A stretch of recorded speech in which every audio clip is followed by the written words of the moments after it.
Hey everyone, it's Rich Warner from International Business and World Trade class. Glad you could be with me again today. I hope you're doing well. Today we're going to cover parts 3 and 4 of the final business project for this class. In part 3, we have to select a country A, from which we're going to be importing our product. We'll be manufacturing our product in country A, so we have to be very careful about which country we choose. There are many factors, of course, to consider. The same holds true for country B, the country to which we'll be exporting our product. To produce a product in one country requires different criteria from that of a country that we're going to export to, in country B, for example. Now, there's certain prerequisites that we'd like both countries to have to begin with. First of all, they should be friendly and open to doing business with a foreign company such as ours. Remember that our business is based and headquartered in the United States, and we're very interested in developing a factory or plant in country A where we'd like to manufacture the product. Hopefully, country A will have competitive input resources, raw materials and labor, for example, and solid transportation and distribution lines. But above all, country A should offer us certain comparative advantages for the key factors that are required to produce the product that we're interested in making. For example, if we're interested in producing textiles, apparel, or sneakers, we'd probably be very interested in getting access to a much cheaper labor force than in the United States, for example. Otherwise, we would have set up our factory in the US. So labor may be an important factor of production, which country A can offer us significant comparative advantages. Because the cost of setting up a factory or a plant in country A is going to be very expensive, for major corporations, the cost could run into a couple hundreds of millions of dollars. We want to make sure that our foreign direct investment into country A will be secure. Therefore, we're very interested in the country's economic and political stability. It makes no sense for us to plunk down hundreds of millions of dollars in constructing and building a factory or manufacturing warehouse or plant in country A, only to see that within 3, 4, 5 years' time, the country is subject to an economic or political revolution, which may even lead to the nationalization of all industries, i.e., a takeover of our investment by the local government. This has happened countless times in history where local governments literally take over and possess the assets of companies that are setting up to do business there. So we have to carefully review the trends and historical tendencies of both the government and the population. We'd also expect that the local population, i.e. the labor force, is skilled enough in doing the work that's required. Now, if we shift our attention to country B, we will be exporting our product, our finished product, the one that we manufactured in country A, either directly to country B or via the United States. This may well be because we have warehouses where we can store our finished products and then ship according to need to country B. There could be multiple country Bs that we're shipping to. There could be country B, C, D, E, and F, but for this business project, I'd like you to just consider one country to export to. Now, like the country that we're going to be manufacturing our product in, country A, country B should also have a history of economic and political stability. It's not as urgent a matter as in country A. When you consider the difference between country A and country B for a second, we're actually pumping hundreds of millions of dollars to set up a factory or a plant in country A. So that's quite a big capital investment on the part of our company, our multinational company. So this strongly suggests that we'd really better get country A right if we're going to be spending a lot of time there manufacturing our product. In the case of country B, the country we're exporting to, it's not as urgent a matter that the country hasn't demonstrated a tendency towards revolution or political corruption or nationalization taking over our businesses, because we're not really permanently situated there. We're simply shipping our products to meet the demands of a consumer base. If you remember our previous discussion about identifying a target audience in a foreign country, we are zoning in or focusing in a certain demographic which has a need and would be extremely interested in our product. If things don't work out politically, economically, or if we have weak sales in country B, we can always pull out of country B and shift to another country, country C, D, E, F, G, etc., according to what will have the best long-term marketing prospects for our company. So the requirements don't have to be as stringent or urgent as in the case of setting up our shop to produce the product in country A. However, having said that, we still want to sell our product in a country that has a very high ease of doing business ranking.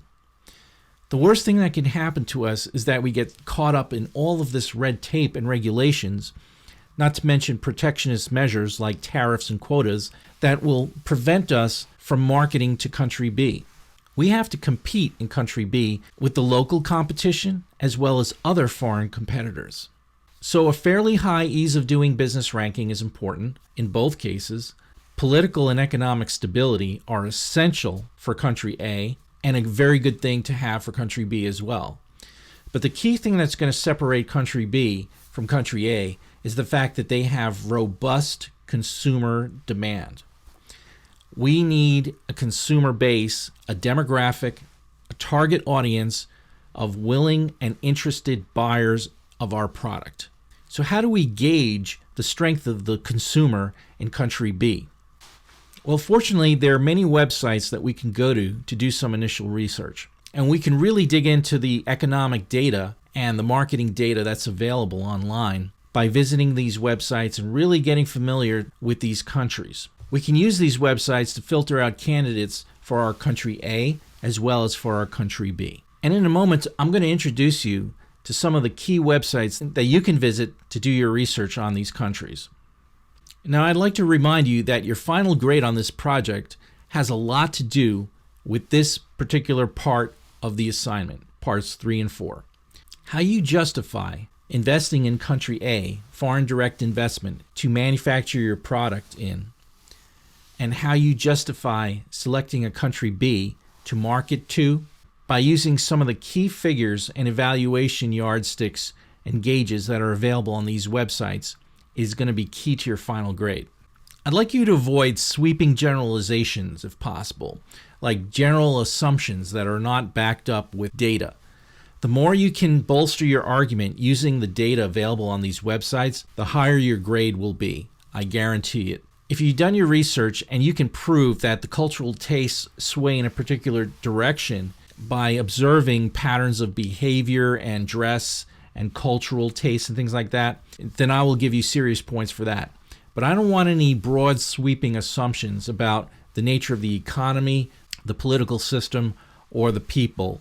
I want you to try to stick to facts and use the data and the factual information you're getting off of these websites to justify your arguments. So let's say you're starting your filtering out process and you're trying to narrow down the countries for both country A and country B. I would suggest getting familiar with the country involved by visiting such websites as Wikipedia. If you click on this link here in the PowerPoint slide, it'll take you to an example of what I mean.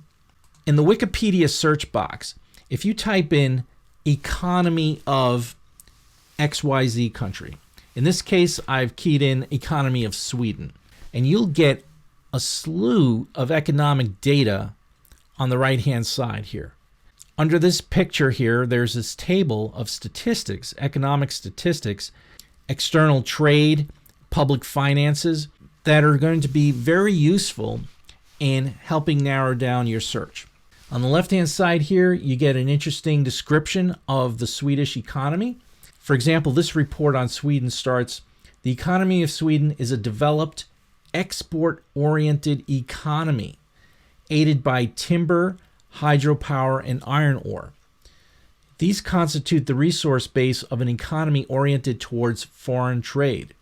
So as you can see, Sweden could be an excellent trading partner. From the likes of this article, it sounds as if Sweden is very open to trade, both in terms of exports and imports.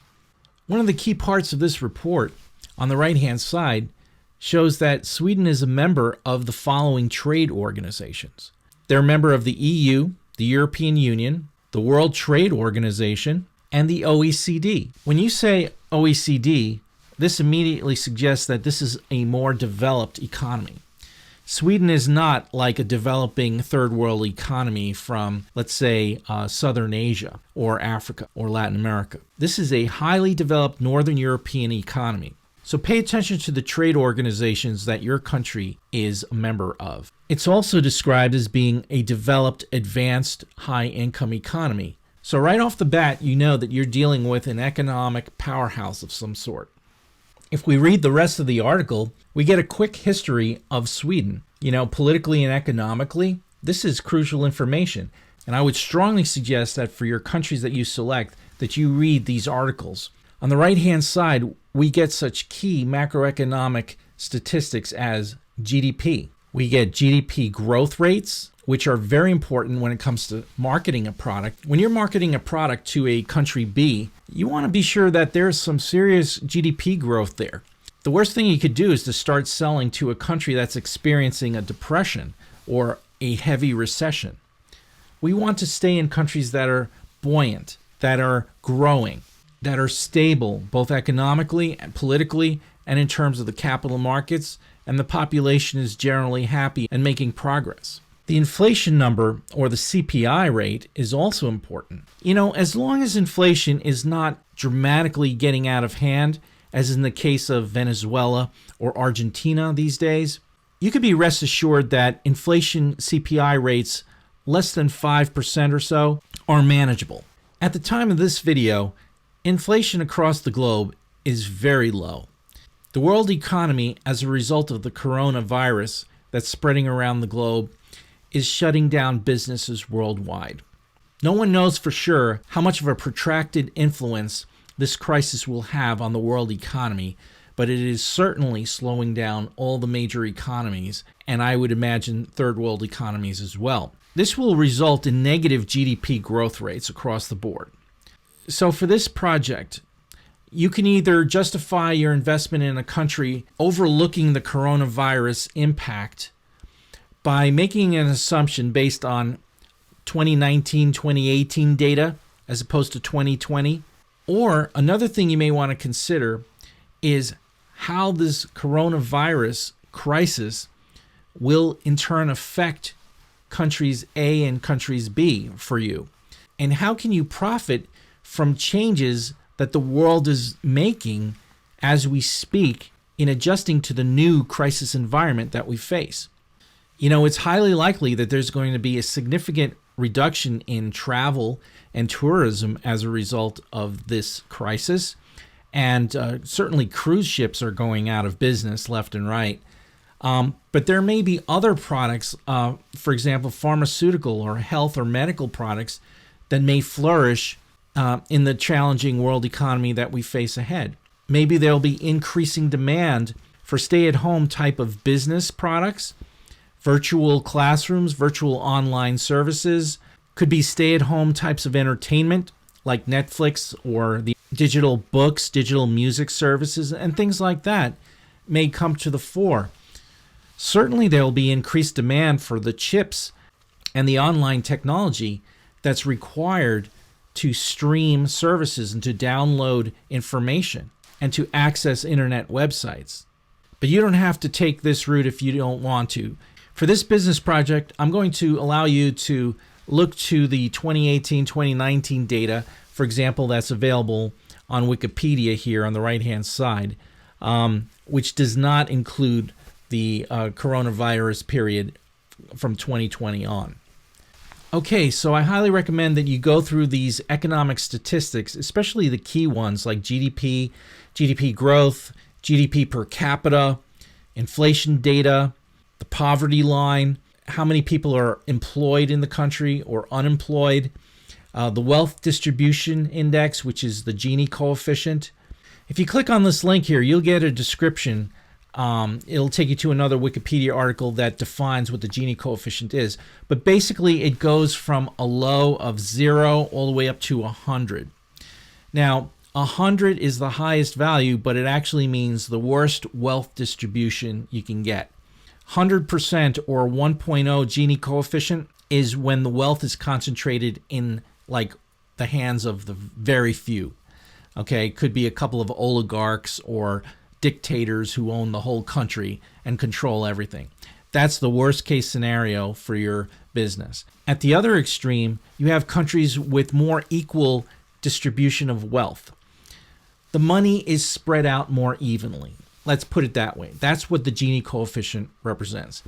And the best case scenarios are the ones with the lower Gini coefficients in the 20s, 25, 24, 23 or so. These are predominantly like the Scandinavian countries, the Northern European countries, for example. They have some of the best Gini coefficients around. And so what that means is that your consumer base is pretty widespread. You don't have to worry about wealth being overly concentrated in the hands of the few. Interestingly, the United States is sitting at around a Gini coefficient of 46 these days, which is comparable to countries like Brazil, China, Indonesia, which is not a good sign, by the way. The U.S. used to have a Gini coefficient in the late 60s and early 70s, closer to 33, 34, 35, okay? So what this means over the past 3-4 decades in the United States particularly is that wealth is becoming more concentrated in the hands of the rich. The middle class has significantly waned in the United States over this time period. Okay, so scrolling down this column here, on the right-hand side, you have some very key export and import information. Now, this information is very important in a country A, for example, where you want to manufacture your product. You're going to be focusing on the export strengths of country A's. In the case of Sweden, they export machinery, motor vehicles, paper products, and wood products. As you can imagine, there's a lot of timber in the forests of northern Sweden. They happen to be blessed with iron and steel products, so there's a lot of iron and steel coming from Sweden as well. They've got chemicals and military armaments. So it sounds like it's a combination of some basic raw materials with some high tech, okay? Which is pretty accurate when you consider that the Swedes are some of the most online populations in the world. Their percentage of online subscriptions and internet subscriptions is among the highest in the world. So we're talking about a high-tech, informed group of people. But if you're setting up shop to build a factory to make something in Sweden, you want to pay attention to the export strengths. These are the industry groups that Sweden is strongest in terms of exports. And that would be a country that you may want to consider for country A if you want to build, let's say, machinery and paper products and wood and lumber and furniture and things like that. On the other hand, in the case of country B, the country that you're going to be exporting to, you want to pay close attention to the import goods that are noted here on the right-hand side. So what kind of products does Sweden import, generally speaking? The Swedes are primarily interested in machinery, petroleum and oil products, chemicals, motor vehicles, iron and steel, foodstuffs, and clothing. So it looks as though the Swedes are not necessarily that self-sufficient when it comes to foods or clothing. They rather concentrate on other industries like lumber and machinery and tech. So in that case, if you have a product that is more food-oriented or clothing and apparel-oriented, well then Sweden would be an excellent candidate for country B there because they seem to buy a lot of clothing from abroad. So use this information to justify your reasons for selecting country B in this case. You would say something like, I have chosen Sweden as my country to export to. It looks like they have a very solid GDP per capita level and a reasonable Gini coefficient, so wealth is distributed across the population. And if we take a look at their import goods, it looks as though Sweden really needs foodstuffs and clothing. So I'm going to try to export my apparel product to Sweden. That would be a perfectly acceptable argument for selecting Sweden for country B. Now, as you can see, the information provided here shows who Sweden's main export partners and import partners are. That's very useful information. Interestingly, Wikipedia also provides the FDI stock. FDI, which stands for Foreign Direct Investment, is really a country A scenario, not a country B scenario.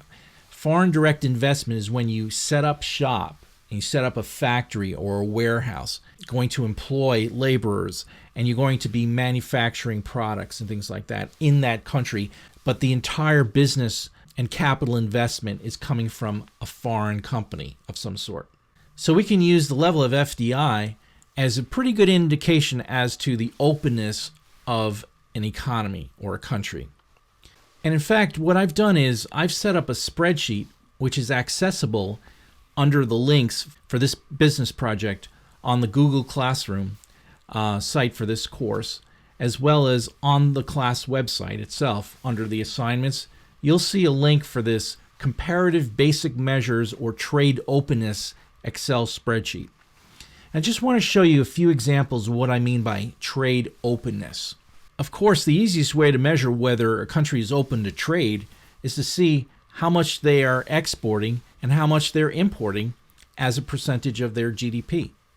So what you can do is use the information from the Wikipedia right-hand side statistics that's available, and I'd like you to open up the spreadsheet that's available here and copy over the tables to the right for your country A and country B.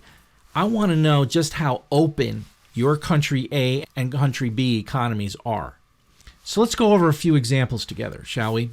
And keep in mind that all this information is coming from the Wikipedia macroeconomic statistics on the right-hand side.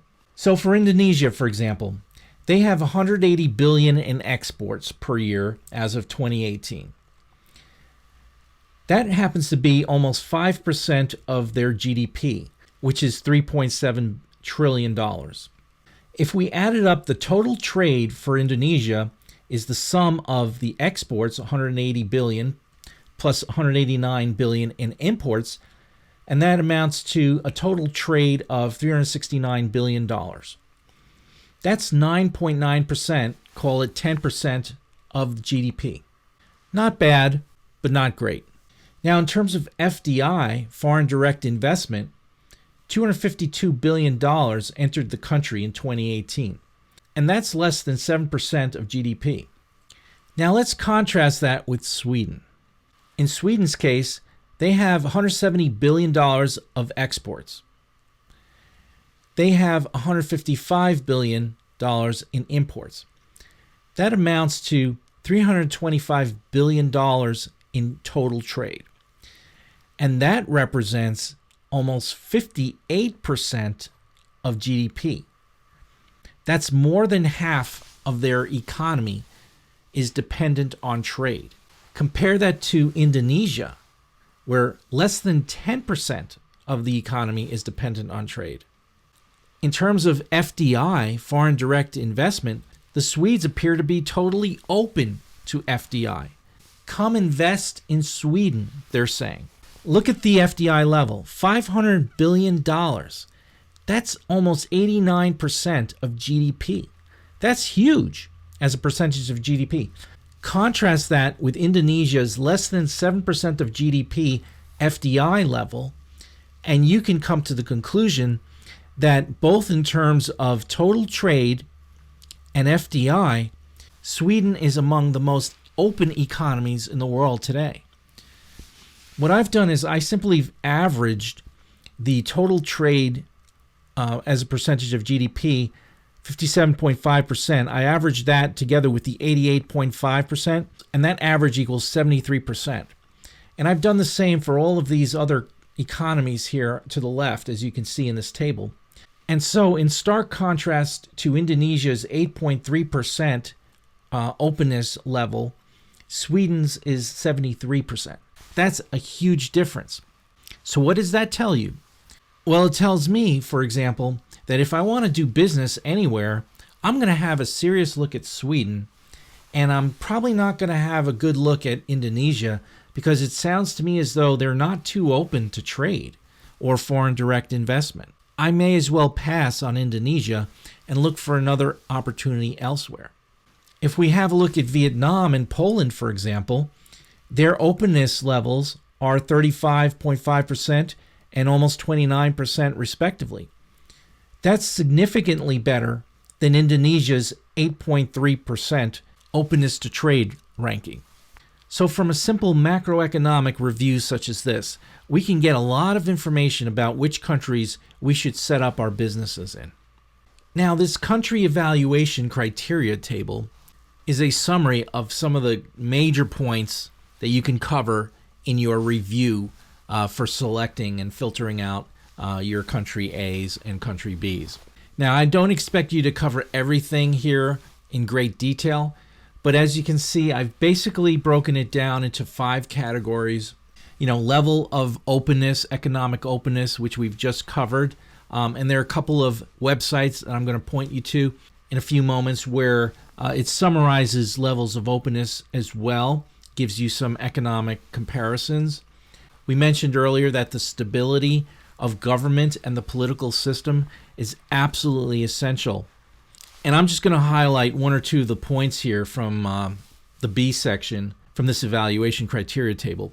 For example, if I'm going to set up business in a country A, and I'm going to plunk down hundreds of millions of dollars setting up a factory there, I'm going to quintuple check the stability of the government and the political system. I do not want a radical government coming in control, taking over my business, nationalizing my company, essentially taking it from me, and the government essentially says it belongs to us now. Thank you very much. That's one of the key things you want to avoid at all costs. But in addition to that, you want a fair political representative system. You want a civilized government system that protects private ownership, okay, and civil liberties. The worst thing that can happen from a PR standpoint for a multinational is to hire slave laborers to do your work. This would be situations where you have women and children working in sweat factories and things like that. There are laws against that in all the developed countries today. But if a company gets caught hiring slave laborers or sweatshop laborers today, the news spreads like wildfire. It can't be done because social media works so fast. There's going to be financial journalists everywhere and reporters, spreading the word to the rest of the world that your company hires sweatshop laborers and women and children, paying sub-minimal level of wages, for example, and not giving them any sort of benefits or health benefits or anything like that. But it's extremely important that the government secures and protects civil liberties and certain freedoms for its population, and very importantly, that it protects private ownership so that the investments in that country are protected by law. And you want to work with countries that are respecting international law, that don't shun it and live in an isolated bubble. Most countries of the world are members of the law of the sea, and they respect the international borders that extend off the coastlines of coastal nations, for example. But you definitely want to avoid countries that are politically despotic and that suppress the rights of individuals. As you can see in the upper right here, I've got a table, a boxed area that says favorable economics in developed financial markets. In the case of country A, your country doesn't necessarily have to have the most developed stock market of the world or bond markets or banking system, but it should have some form of a banking system. It should have reasonable laws concerning capital flows in and out of the country. You don't want to invest in a country that restricts capital flows. Say you have to transfer money into country A, or you want to take the sales from country B and translate it back into dollars. The worst thing that can happen is if there's a capital restriction on the conversion of local currency into US dollars.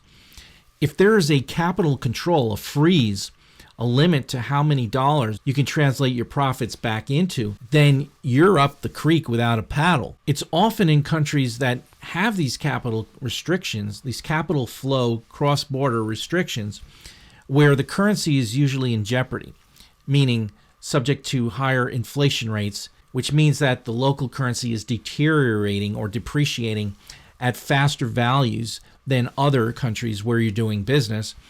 And it becomes extremely urgent in those situations to translate your local currency sales from country B, for example, as quickly back into dollars as possible to avoid further currency depreciation and deterioration.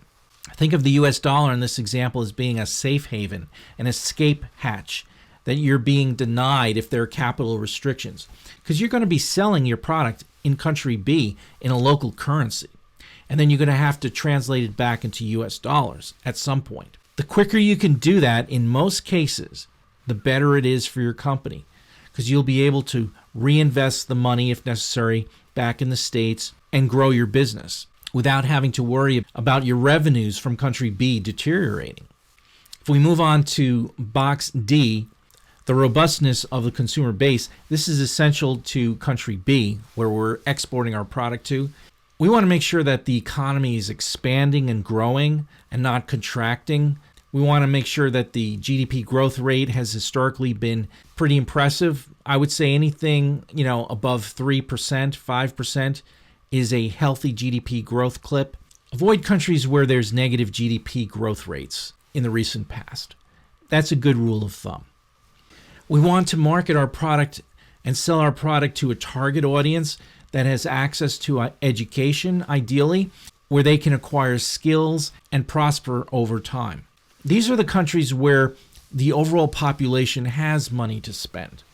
Countries that don't have developed education systems tend to have populations that don't acquire wealth and prosper over time.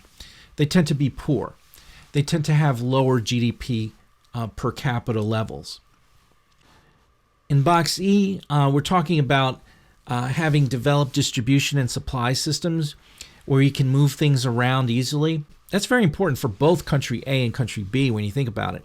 Because in country A, we're going to be manufacturing or building our product, and we need the raw materials. We have to get the raw materials in. There has to be an electricity grid, an established rail system and transportation system. Freight has to be able to be delivered by truck. We have to be able to move our input components. Maybe they come from other countries as well to our factory where we're producing the product. How are we going to get those input and raw materials to our factories in country A? Well, we need an established supply route. An electricity grid, utility systems have to be in place. All of these things, networks for computers and for communications, very important. The same holds true for country B, where we're going to be marketing our product. We want to be able to distribute our product across numerous cities if necessary to target specific segments of the population. We're going to need to be able to ship our product inland, either through waterways or through established train and trucking routes. Not to mention that we need to have decent airports and seaports, harbors, in order to unload our product if necessary. So all of these transportation and distribution channels need to be well established. These are all key technological and infrastructure requirements for country B especially. Okay, so I wanted to just basically do a quick review of some of the really fun and interesting links in helping you do your research to select countries A and B. We already covered the Wikipedia country economy summaries for Sweden, for example. Use that resource. A similar resource that's available is the CIA World Factbook. I'm not going to go into detail here, but these are country reports that tell you a lot of things you need to know about the economy, the geography, the ethnic groups that comprise the population, what languages they speak, what religions are practiced. All these demographic things that come to the fore are covered in the CIA World Factbook. The OECD country data reports give you also a very good synopsis of what the country is about. I'd like to highlight the World Bank's Ease of Doing Business rankings. Now, the World Bank has its origins after World War II. The United States and the Western world mostly, as well as some of the Asian economies, were interested in developing an international bank of sorts that could help lesser developed countries particularly. So the World Bank assumed the role more of an international financier for micro-lending in lesser developed countries, third world countries, if you will. It's continued to maintain this role over the decades since it was created, and it's really noted for having some of the brightest economists in the world, and they track economic data from all countries of the world. And this ease of doing business is one of the greatest services that they provide entrepreneurs and private businesses across the world, as well as international governments who are considering investing in countries like country A and country B. So let's take a look at the ease of doing business ranking. Now at the top of this website, if you go to the pull down menu here, you can type in virtually any economy, any country in the world, and you'll get an ease of doing business ranking. So I happen to have selected the country with the highest or the number one ease of doing business ranking in the world, and that's New Zealand. They have a DB rank, as you see, of 1. That's the best rank you can get, and the doing business score happens to be almost 87, okay, which is very high. So some of the key criteria that go into compiling this ease of doing business rank include: how hard is it to start a business there? What's it like to deal with getting construction permits, for example? As you can see in New Zealand, ranked number 7 out of 190 countries, that's incredible. It's very easy to build or construct a factory, let's say, in New Zealand. Not as much to get the electricity. Unfortunately, they're only ranked 48 out of 190. So setting up the electric grid, the power cables, access to the utility companies, maybe more of a 2-week to 4-week affair. You may just have to plan ahead for that part. Moving on, registering property is extremely efficient in New Zealand. Getting credit, which means access to local banking, is very viable. It's ranked number 1 in the world, actually. As you can see, New Zealand ranks number 3 when it comes to protecting minority investors. This goes back to what I was talking about earlier, about the protection of your ownership of property in a country. You definitely want to avoid countries that don't protect your private ownership, the FDI, in country A, for example. Why would you want to do business in a country that had a low ranking in terms of protecting minority investors? That's like asking for trouble. That means that the government is not necessarily going to protect your right to private ownership. In terms of paying taxes, how easy is it and how fair is it? New Zealand gets a pretty high ranking. They're ranked number 9 out of 190. That's another plus for New Zealand. Trading across borders. How easy is it to import raw materials or transport your product literally into other countries or from other countries? As you can see, it's a little tougher in the case of New Zealand here. They're ranked 63 out of 190 countries. So it would make a lot of sense to sort of like try to keep your business needs inside New Zealand rather than having to pull things from other countries in this particular case. The enforcing of contracts, again, has to do with the legal system. How fair is the country to do business in? Is there a legal protection system in place? Is there a police and security force, as well as a legal action system in place, if necessary, if we get into trouble with other counterparties that don't respect a proper and fair way to do business? And finally, resolving insolvency. Is the liquidation process following a bankruptcy or dismantling of a business, restructuring of a business, is that process fair and expedient? In the case of New Zealand, with a ranking of 36, that's a pretty good system in place in general. Now, for example, if I wanted to set up my business in a country like Bangladesh, which is on the border of Pakistan and India, you'll notice that Bangladesh has a much lower ease of doing business ranking. They're ranked 168 out of 190 countries with a very low DB score of 45. So that's essentially like in fail territory. It's not only extremely hard to set up a business there, but like in terms of registering property ownership, it's almost the worst country to set up a business there. Getting electricity can be a nightmare in Bangladesh. In terms of enforcing contracts, contract of law, it's one of the worst countries in the world. So as you can see, Bangladesh is in stark contrast to New Zealand. So you'd most definitely want to avoid doing business in a country like Bangladesh, as an example. Now, another key website from the World Bank economist team that's available and is absolutely essential for reviewing its strengths and weaknesses in terms of doing business and which industries they excel at and which they're not as strong in is this WITS website, WITS, Country Trade Flows and Country Trade Data. If you click on the country trade data, you get all this information about the trade economics of the country. And you could see, for example, the visualization tables. If you use the pull-down menu here on the right-hand side for country analysis, you go to detailed country analysis, and it'll show you, for example, in this case, the United Kingdom, as in 2018, what were the major products that the United Kingdom exported and to which countries, and the same for imports. Which products they imported the most and which countries did they come from. So this is a more visual heat map type of representation of the information that you can find on the Wikipedia economics right-hand table that I mentioned earlier in the video. Now, I happen to really like this particular trade flows graphic that's available from the WITS website.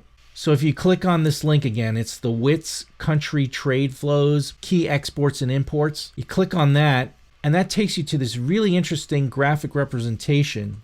I'm going to make this a little bigger. We happen to have Bulgaria here. You could pull down any country on the map here.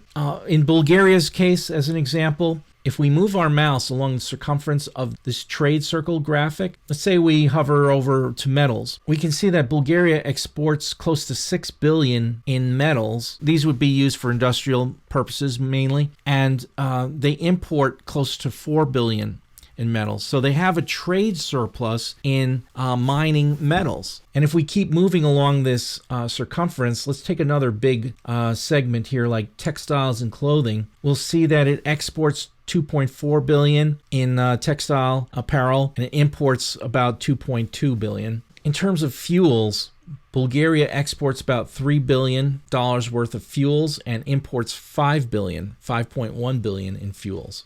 In terms of vegetable products, food products, Bulgaria exports $2.7 billion worth of vegetables and imports $1.1 billion worth of vegetables. So you could use this data that's available. It's going to tell you which industries and sectors of the economy Bulgaria is strongest in terms of exports and which they're weakest in. So if you're going to choose a country B that you want to sell your product to or export your product to, you probably want to pick a country where they have a big need for that particular product, okay? So you could use this trade data as a guide to which countries you can market your product in. I think a very interesting quick macro graphic source of information is provided by the OECD, which once again stands for the Organization of Economic Cooperation and Development. And if you click on OECD country data, you get incredible graphics on, GDP growth trends, population growth trends, Gini Coefficient type of information, unemployment statistics, and it's broken down into all these key segments of the economy and government. So if you want to know whether the population is generally educated, you can click on this education link, and it'll tell you how much is spent on education in that country in US dollars per person. What is the international mathematics score on a global scale? You could see, for example, that in this case, New Zealand happens to be kind of average among the OECD nations in terms of mathematical skills, but in terms of reading, they really excel, which generally is an indication that it's a very educated and liberal type of population, which may be very important if you're marketing a particular type of product to. In terms of the science, very impressive performance, a 509 mean score on the PISA scale. As you can see, I'm looking at this red bar on the right-hand side. It shows where New Zealand falls in the overall OECD distribution. All the way to the far right would mean that New Zealand has the highest score among OECD nations. And if this red bar were more to the left, it would indicate that New Zealand students don't perform as well in terms of science. But in this case, we can see that the science performance stats are very impressive for New Zealand. So very strong reading and very strong science skills.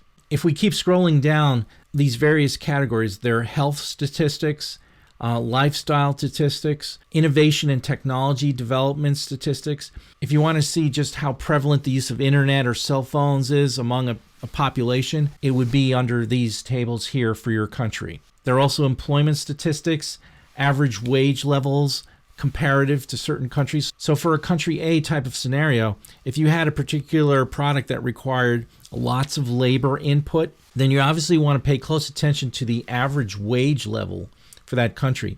You wouldn't want it to be up here on the right-hand side in this distribution. You'd want it to be obviously as cheap as possible so that it wouldn't cost you as much to make your product. Of course, you have to pay attention to the laws and regulations. You have to pay your workers fairly and treat them properly. But even a statistic such as this, the number of hours worked by the average worker, that's a good indication for you to look at in terms of the cultural attitudes In the United States, for example, the average worker works a hell of a lot more than in Europe. I used to work in Europe many years ago. It's like when it was past 5:30, they were like, "What are you still doing here?" I was just wrapping up my analysis for the day. I was tidying up everything for the next day, checking up on some prices that I had to with New York at the time.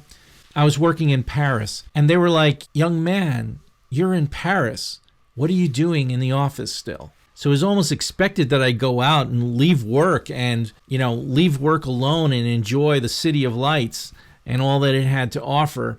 And Europeans also have like guaranteed minimum weeks of a paid vacation, as well as maternity leave and paternity leave laws that the United States simply doesn't have. If you want labor protection laws and, nice benefits like that, forget the United States. We work long hours. We hardly get maternity, paternity pay. We don't get as high a number of paid vacations that the Europeans do, et cetera, et cetera. I mean, we are a workaholic nation in comparison to Europe. That's just one example, but I bring it to mind because it's very relevant when you're deciding which country to produce your product in. Then at the bottom here, we have society statistics like fertility rates. This is very important. The age of the population. Are we talking about a younger population in general or an aging population like Japan and Italy? For example, Japan and Italy have among the highest average age of any nation on the planet. In comparison, of course, to the African countries where the birth rates are incredibly high. And it's not uncommon for, like 17-year-olds to have given birth to like 2 children already and things like that, where there is no Planned Parenthood at all or anything like that. But there are other key societal statistics here at your fingertips, like immigration flow. That's a very sensitive issue these days in the United States, particularly. How open are they to the flow of labor? If you want to get access to labor at reasonable and cheap rates, you obviously don't want too many immigration restrictions. You want people to be able to come into the country to keep the supply of workers high so that the cost of labor is low. The more you slap on these immigration restrictions, the higher the cost of labor will become because there are fewer laborers to go around. This is what will end up happening in the United States. If we keep restricting immigration flows, then the average cost per hour is going to have to go up over time, and that's inflationary. Not to mention small businesses as well that rely on immigrant laborers. I'm referring to the vegetable and fruit industry out in California, for example. Another key statistic to pay attention to is the poverty rate. This is a very important indicator, especially if you're selling your product to country B. You obviously don't want to sell your product to a country that is poverty-stricken. There's going to be no buying power there. So having a look at the poverty rate and the poverty statistics for that country and comparing them will give you an idea as to just how strong the consumer base really is. Now, to round things out, to get a better feel for the general happiness of a population, I highly recommend checking out the OECD Better Life Index as well as the World Happiness Report. Let's check out the OECD Better Life Index. Now, this website is absolutely gorgeous to navigate through. As you can see here at the top, you have this incredibly colorful nav menu. It's alphabetically organized by country. So like say, for example, if you take a country like Brazil and you click on it, you get a really awesome report, again, about the demographics and the general conditions that people have to live in that country. So I would suggest, reading this OECD Better Life report to get an idea as to what makes this economy and the people tick. Okay, look at this, like life satisfaction ranking. Brazil is actually below average. So are their health statistics. Life in Brazil does not look to be that great. In terms of safety, it's one of the most unsafe countries in the world. Did you know that? For example, I'm a huge soccer fanatic. And one of the things that strikes me is that all the good players from Brazil leave. They immigrate to European countries. Why? Because not only is the pay much better, they have these huge tens of millions of dollars per contract, in some cases hundreds of millions of dollars. Not only that, they don't have to worry about their kids getting kidnapped like they do in Brazil. It is not uncommon for star players to get hijacked, to have guns pointed them at restaurants in big cities like Rio and Sao Paulo. I mean, Brazil is just a nightmare country to live in. In terms of housing conditions, as you can see, Brazil has very poor housing conditions. The average person may not have access to the luxuries that people in most developing countries have. In terms of income levels, look at that. I mean, Brazil is like way down on the totem pole there. Job and productivity levels are extremely low. Education, one of the weakest ratings in the world. Based on this information from this report from the OECD, it seems to me that Brazil is an awful country to set up your business if you want to export a product to. Brazil would not be high on my list for country B, for example. And so it's probably a very good idea that you check out this website closely to get a good idea as to whether or not you want to do business there. Let's check out Ireland, for example.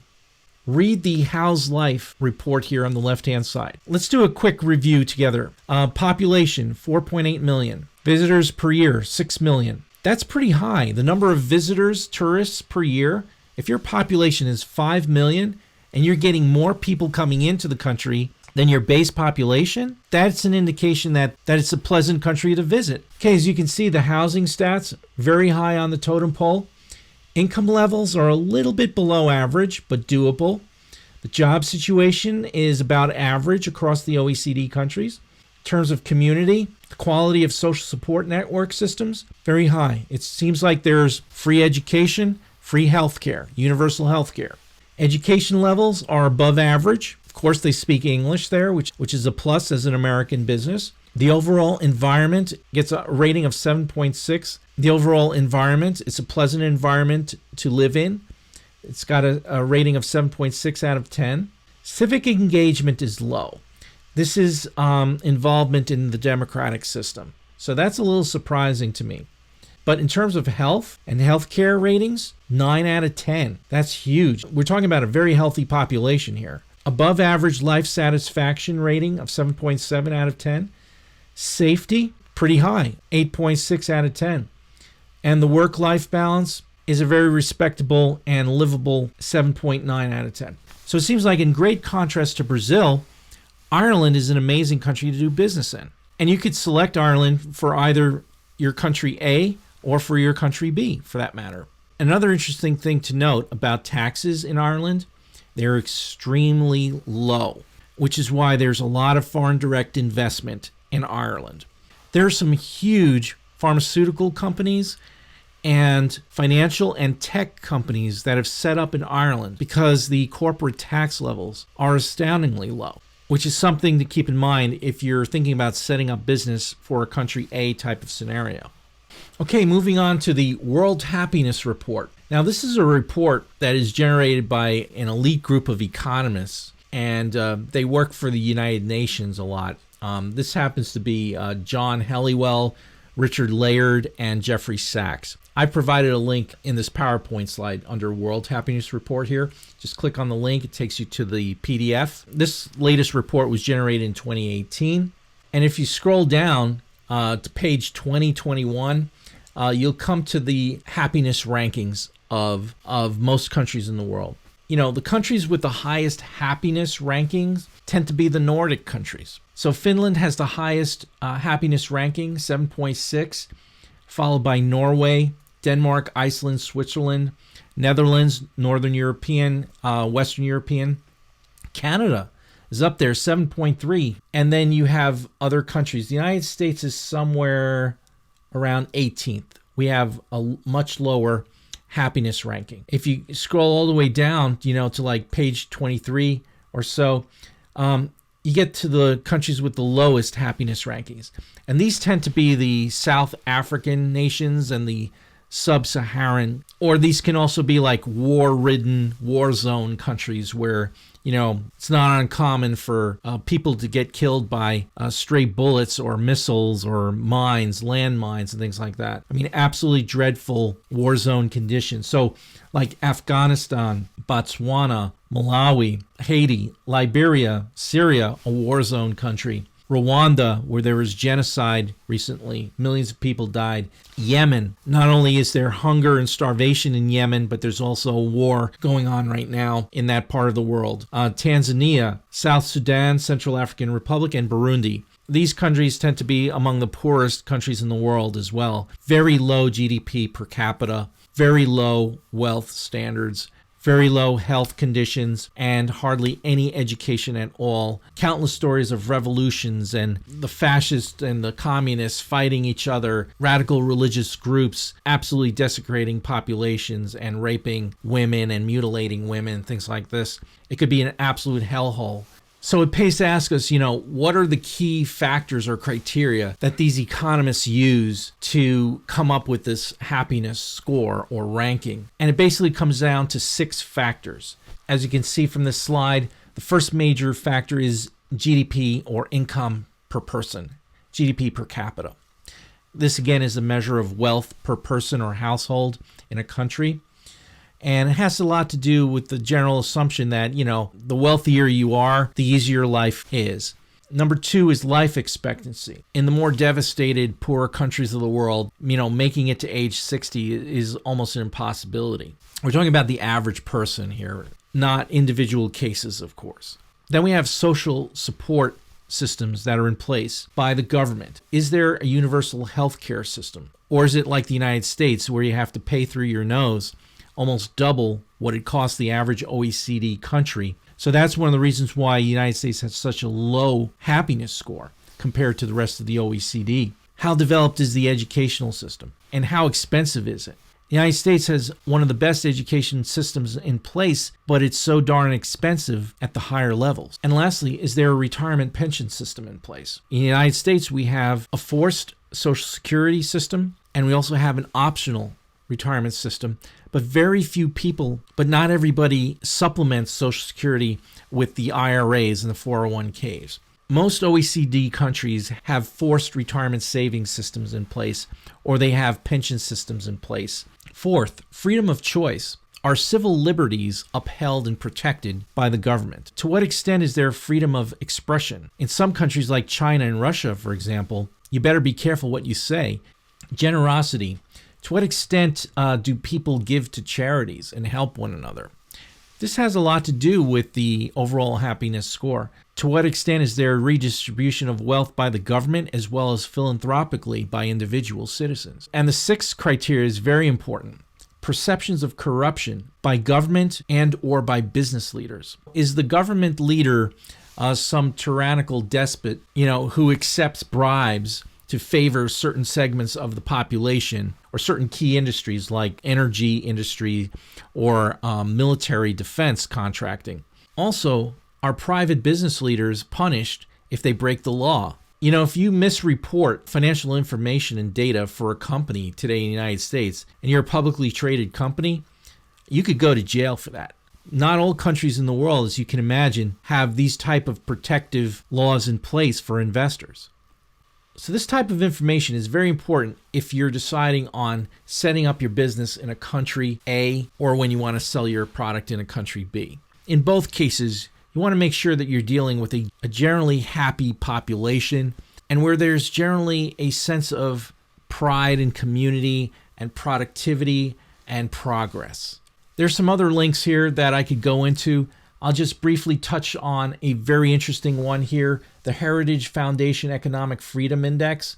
If you click on that, this will take you to a website from the Heritage Foundation. This is a conservative think tank. One of the Heritage Foundation's most interesting reports is this Index of Economic Freedom, the country rankings. And they rank countries according to economic freedom. And as you can see, the country that is in first place in terms of economic freedom would be Singapore, followed by Hong Kong, New Zealand, Australia, Switzerland, and Ireland, for example. And you can see all the rankings by clicking on this link here. If you click on this link here about the index, you'll see under the FAQs, how do they define what is economic freedom? And question 3, how do you measure economic freedom? And I've actually copied and pasted the answers to these 2 key questions in this PowerPoint slide for you. So the Heritage Foundation defines economic freedom as the fundamental right of every human to control his or her own labor and property. Okay, so protection of private property. In an economically free society, individuals are free to work, produce, consume, and invest in any way they please. In economically free societies, governments allow labor, capital, and goods to move freely and refrain from coercion or constraint of liberty beyond the extent necessary to protect and maintain liberty itself. Now, how does the Heritage Foundation measure economic freedom? Number one, rule of law. There has to be the protection of property rights, government integrity, and judicial effectiveness. There has to be an established judicial system. Number two, government size. The second criteria has a lot to do with like a libertarian argument here. It seems that the Heritage Foundation is not too keen on governments becoming too big. They prefer to keep taxes low on businesses and individuals so as to keep government spending low and controlled, emphasizing fiscal health, meaning that the government doesn't go spending over and above its means. And lastly, there should be open markets. By this, I understand it to mean developed capital markets where there's trade freedom, not too much protectionism, very few, if any, tariffs or quotas. Investment freedom, you can invest in stocks and bonds, mutual funds, as well as private business ventures. And financial freedom, which I interpret that to mean being able to get paid justly for the work that you do, and also to be able to choose between products that are readily available as consumers. So the Heritage Foundation's Economic Freedom Index, a very important ranking to consult when evaluating your countries A and B. In general, as it says on the slide here on the right-hand side, I would avoid doing business in countries ranked over 99. Stick to countries that are ranked 99 and up. So Hong Kong, Singapore is ranked first and second. Don't go below 99 because then you're going to be dealing with very unfree, repressed, and even not ranked countries of the world. So avoid doing business in those countries. And finally, I'd like to mention just two other sources of information that you can talk about in your evaluations for country A and country B. And these are the country risk reports and the country credit risk ratings. They're readily accessible. So if we click on AM Best Country Risk Reports, you'll get a list of countries that you can click on here. So let's say if we clicked on Mexico's here, we'll notice that according to AM Best is the company that does these country risk reports, Mexico happens to have a CRT rating of 3. If we scroll down here on the left-hand side, we'll get a summary and explanation or justification for their ranking system. As you can see, it's primarily comprised of economic risk, political risk, and financial system risk. So as a country in the third tier level, Mexico is a moderate level of country risk country. And the explanation is that it has a low level of economic risk and moderate levels of political and financial system risk. If we choose another country like South Korea, for example, they have a CRT level ranking of 2, which is a country with a very low level of risk to do business in. Again, you can read the report. It's not very long. It's actually quite succinct. And if you scroll down to where it says political risk summary, you'll see this web diagram, this graphic, which shows that, Korea is a pretty stable country economically and politically. And it'll explain all these components like monetary, fiscal policy, the overall business environment, labor flexibility, government stability, social stability, regional and legal system, international trade policy. A very succinct explanation and review of country risk and political and financial risk. So I highly encourage you, again, to check out this source as well from AM Best. And finally, we have the country credit risk ratings. Now, if you're involved in financial markets and investing, particularly whether it's stocks and bonds, country analysis and things like that, as well as company-specific analysis studies, one of the key sources that you'll come across will be Standard & Poor's, otherwise known as S&P, and the other one is Moody's. There are a couple of international analytical groups as well out there these days, but among the most famous are the ones from S&P, Standard & Poor's, and Moody's. And as you can see, I've provided a link to a Wikipedia article that summarizes country risk ratings by S&P here. And the highest rating you can get is AAA, and it goes down the scale: AA, single A, triple B, double B, single B, triple C, and CC/D, which stands for credit default. So the worst ranking that you get would be CC/D, which would be a country that is in default, is not able to pay its loans, its debt. At the opposite end of the totem pole, you have the highest credit ranking, which is AAA. Now, the United States used to be AAA until about a couple of years ago, when there started to be these fights in Congress about how to balance the budget. If you remember, there were several occasions when the U.S. government was shut down, the federal government was shut down, because the Democrats and the Republicans could not agree on the fiscal budget. And so S&P and Moody's took that to mean that, the United States, how serious are you about being a federal government, and are you fiscally sound? And so that's what caused the U.S. to be notched down from AAA to AA+, where the United States currently stands. But as you can tell from this heat map here, the countries in dark green are the countries with the highest credit rankings, the AAAs. So you have countries like Liechtenstein and Switzerland, and Canada's up there. The U.S. is a notch down. Yellow isn't necessarily good either, and orange is horrible. And the ones that are shaded in gray are not even ranked, or they're in default zone. So this heat map is really good for steering you in the right direction as far as which countries to do business in from the perspective of the financial and economic responsibility of the government in power. But as you can see, this article from Wikipedia will give you the ratings, and you could sort by this table by clicking on rating here. The lowest ranked country in the world currently is Venezuela.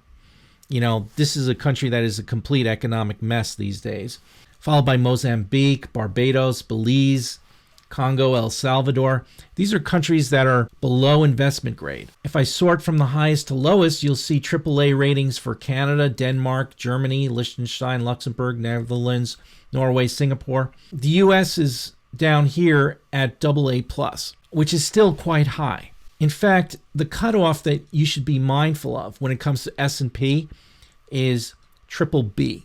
Anything below triple B, so like Italy is triple B, that's the borderline. Anything below triple B is considered to be high risk, high yield, otherwise known as junk bonds. So anything like currently Italy is right on the borderline with Colombia and Uruguay and Indonesia. Any country below that, so like Andorra, Croatia, Cyprus, these are triple B minus. These, Russia, Romania, Morocco, South Africa, these countries are below investment grade. These are considered to be in the junk category, high yield, risky category. But there are investors out there who actually don't mind investing some money in these countries in terms of the bonds that are available. You can buy sovereign government bonds from these countries and get higher yields than you can in the safer countries.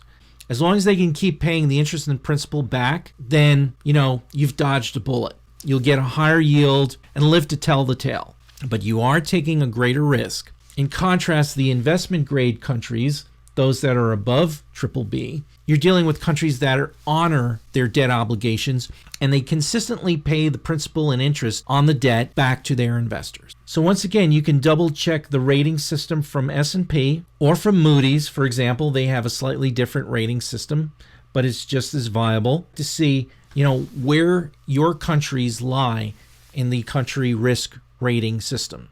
I know this has been a very long video, but rightfully so. It is the most important part of this business project. So what I would suggest to you is to use this PowerPoint slide and open it up and review it. Click on the links, especially when it comes to parts 3 and 4.